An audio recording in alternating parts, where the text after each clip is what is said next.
Hello అండి, hi, welcome back to our channel. ఈరోజు మన వీడియో వచ్చేసి మక్క గారెలు ఈవినింగ్ స్నాక్స్కి సూపర్గా ఉంటవి. చిన్నవాళ్ళ నుంచి పెద్దవాళ్ళ వరకు ఎవరైనా ఇష్టంగా తింటారు.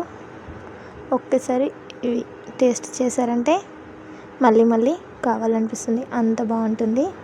ఇవి చాలా క్రిస్పీగా టేస్టీగా ఎలా చేసుకుందామో చూసేద్దాం రండి. ఇవి చేసుకోవడానికి నేను ఇక్కడ 4 మక్కెన్లు అనేటివి తీసుకున్నాను. ఇవి తీసుకొని ఇలా పొట్టు అనేది తీసుకోవాలి. ఇలానే అన్ని మక్కెన్లు నేనైతే తీసేసుకున్నాను. ఇలా తీసేసుకొని నేను ఈ పొట్టు తీసేలోపు మా వాళ్ళు అనేటివి ఈ మక్కలు అనేటివి మొత్తం ఒలిచేసిండ్రు. ఒకే మక్కెన్ ఉంది. ఇవి ఇలా ఒలుచుకోవాలి. చాలా ఈజీగా వస్తున్నాయి, ఎందుకంటే బాగా ముద్రిపోలేవు, అలానే బాగా లేతగా లేవు, చాలా బాగున్నాయి. ఇవి కాల్చుకోవడానికైనా ఎంచుకోవడానికైనా గారెలకైనా బాగుంటుంది. కానీ ఎక్కువగా మేమైతే గారెలే చేసుకుంటాము. చాలా బాగుంటాయి వీటి టేస్ట్. ఇవి ఇలా ఒలిచేసుకోవాలి. మొత్తము మక్కెన్లు అనేటివి ఇలా ఒలిచేసి ఇలా ఒక ప్లేట్లోకి తీసుకొని ఇలా పక్కన పెట్టేసుకున్నాను నేను. తర్వాత వీటిని మిక్సీలోకి కొద్దిగా వేసుకోవాలి, ఎక్కువగా వేసుకోవద్దు, ఎందుకంటే మిక్సీ సరిగా తిరగదు కాబట్టి నేనైతే కొద్ది అన్నీ వేసుకుంటున్నాను. ఇలా అన్ని మక్కలు మిక్సీలోకి వేసుకొని దీంట్లోకి 5-6 ఎల్లిపాయలు, ఒక 2-3 పచ్చిమిర్చి, 1/2 టీ స్పూన్ జీలకర్ర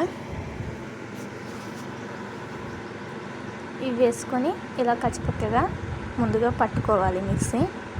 ఇలా కొద్దిగా పట్టేసుకున్న తర్వాత ఇలా ఒకసారి కలుపుకోవాలి. వాటర్ అనేటివి యాడ్ చేయొద్దు. వాటర్ యాడ్ చేస్తే ఇది అనేది లూజ్ అయిపోతుంది పిండి. తర్వాత ఇలా ఒకసారి కలుపుకొని దీంట్లోకి ఒకసారి ఉప్పు వేసుకొని కొద్దిగా తగినంత వేసి ఇలా మిక్సీ పట్టేసుకోవాలి.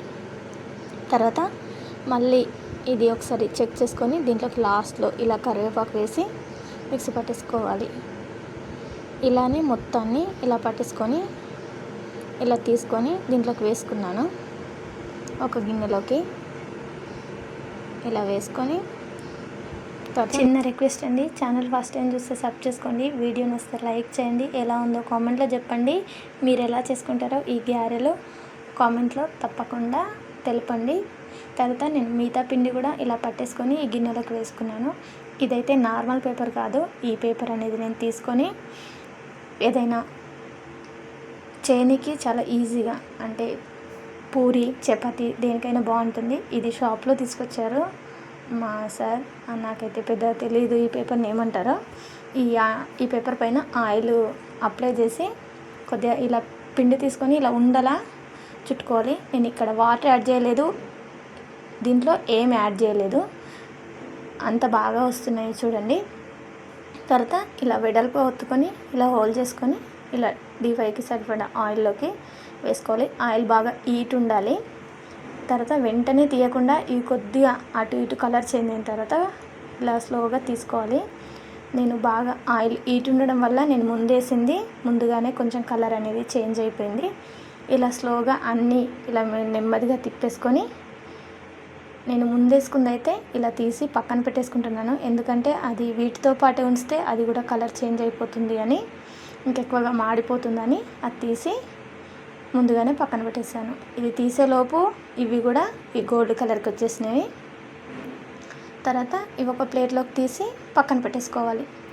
మళ్ళీ క్లియర్గా చూపిస్తున్నాను చూడండి. ఈ పేపర్ పైన ఇలా ఆయిల్ అప్లై చేసి మనకి ఏ సైజులో, పెద్ద సైజు కావాలంటే పెద్ద సైజుగా, చిన్న సైజు కావాలంటే చిన్న సైజుగా, ఈ పిండి ఇలా రౌండ్గా చుట్టుకోకుంటే ఈ సైడ్లు అనేటివి పలిగిపోతాయి.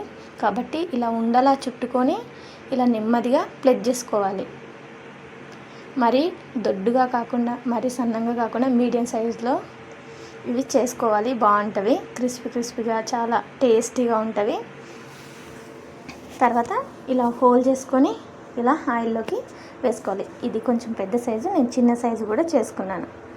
ఇలా చేసేసుకొని అన్ని ఆయిల్లోకి వేసుకొని సేమ్ అదే విధంగా అవి గోల్డ్ కలర్ వచ్చేసిన తర్వాత తీసి పక్కన పెట్టేసుకున్నాను. ఇలానే మిగతా పిండి అంతాను వేసుకున్నాను. దీంట్లోకి కొద్దిగా ఉల్లిపాయ కూడా పక్కన వేసుకుంటే బాగుంటుంది. నెక్స్ట్ వీడియోలో కలుసుకుందాం. Thank you for the watching.